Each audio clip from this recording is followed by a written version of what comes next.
Tonight's debate, a much more respectful and in some ways substantive debate. Our Powerhouse Roundtable is here now to weigh in. Rahm Emanuel, let's start with you. The events of the last week are certainly unprecedented. The president has COVID, 34 people. That's an understatement, right? That's an understatement. 34 people have tested positive connected to the White House outbreak. How well do you think that Vice President Pence did defending that outbreak and answering questions about how seriously the president treats the virus?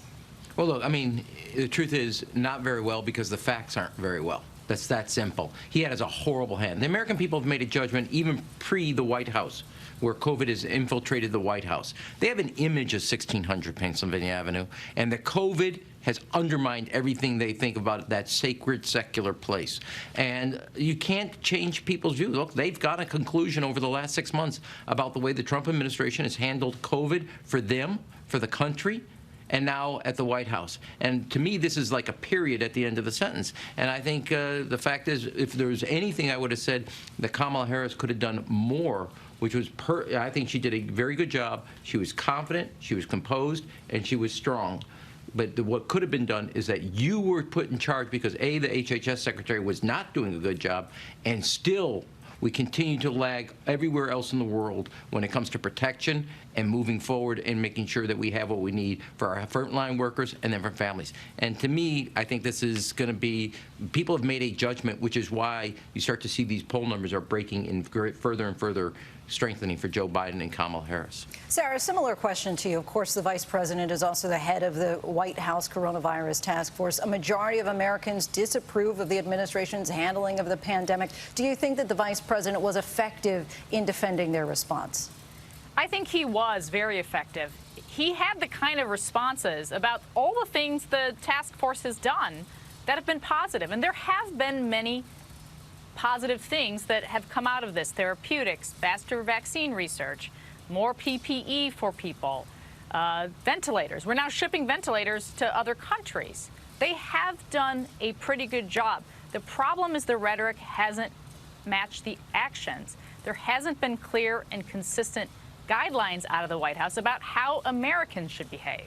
That is their biggest challenge here. And so, you know, had President Trump let Vice President Pence do a lot more talking in the early days of this pandemic, I think that the political landscape would be much more favorable to them right now. Yvette, I see you shaking your head.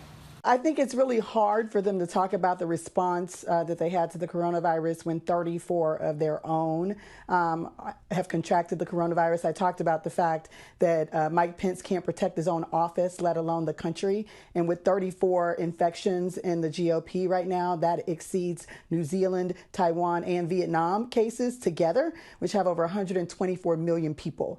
And so I think he was, as Rahm said, he did not have an answer.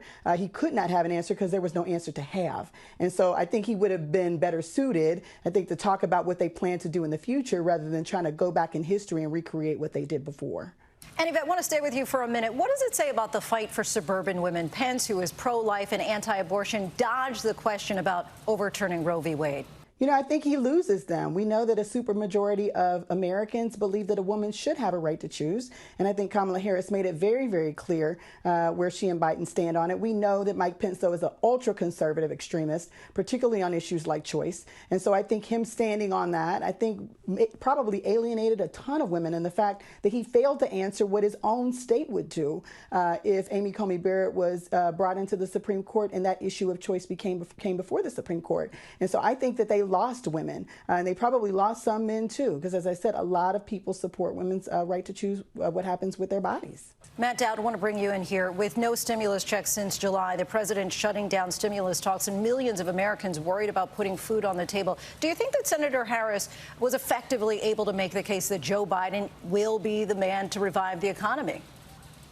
Well, I think we're in a moment where 80% of the country thinks we're off on the wrong track. And so anything that talks about how bad it is and how bad things are today benefits Senator Harris and Joe Biden in this race. And I think whoever is the candidate not in office is a beneficiary of what is going on today.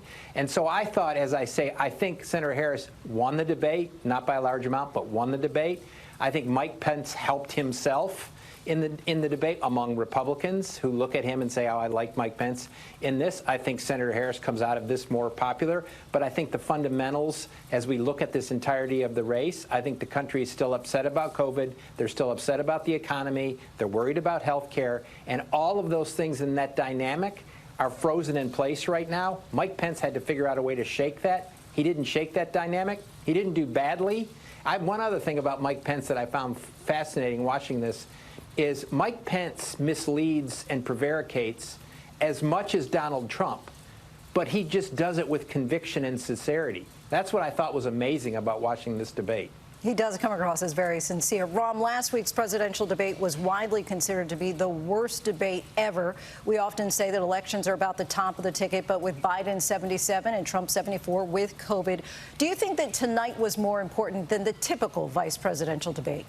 Yeah, I mean, I don't think this will change the race, and that's not good for Donald Trump. I think it's very important because in many ways these are understudies to two candidates, and I think they're showing themselves not only for 2024, but what kind of, as I said earlier, and I believe Kamala Harris talked about being a partner.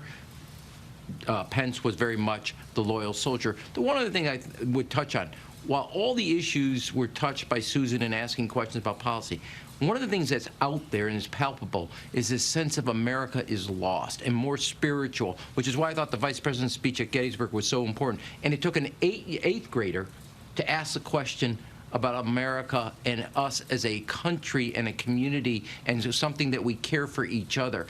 And I think while the policies questions got asked, the thing that is spiritually aching in America took an eighth grader to ask. Thank you so much to our Powerhouse Roundtable. We appreciate it. Hi, everyone. George Stephanopoulos here. Thanks for checking out the ABC News YouTube channel. If you'd like to get more videos, show highlights, and watch live event coverage, click on the right over here to subscribe to our channel. And don't forget to download the ABC News app for breaking news alerts. Thanks for watching.